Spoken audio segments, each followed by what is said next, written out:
Hello guys, what's up? So I'm back again for another tutorial video. So in this video, I will gonna show you how you can open your Forms designer view on your WinForm application in Visual Studio. So if you are interested, then keep on watching.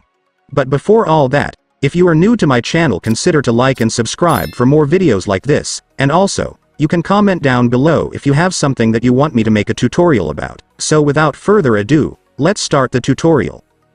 So to open your Forms designer view on your WinForms application, it's actually pretty easy. Just follow what I'm gonna do. So for the first step, I want you to go to your Solution Explorer. You can find it right here at the right corner of your Visual Studio. But if in case you can't find your Solution Explorer, like for example you accidentally closed it, just like what I did now, you can fix that by going to the View menu at the top, and then you will be able to see the Solution Explorer right here. Just click it to reopen the Explorer. And then your Solution Explorer will now be reopened.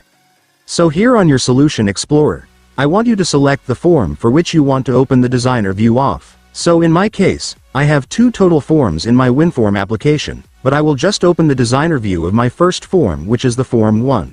So to do that, just go and select the form. And after selecting, I want you to right-click it. And after that, there it is guys. You will now see the design view option right here, so just go and select it. And after that, it's done. Congratulations, the design view of the form will now be opened, so you can now start designing it. And so that's just how you do it guys. Now that you've watched this video, you can now do it yourself. So that concludes our tutorial video for today. I hope it helped you. Thanks for watching, goodbye.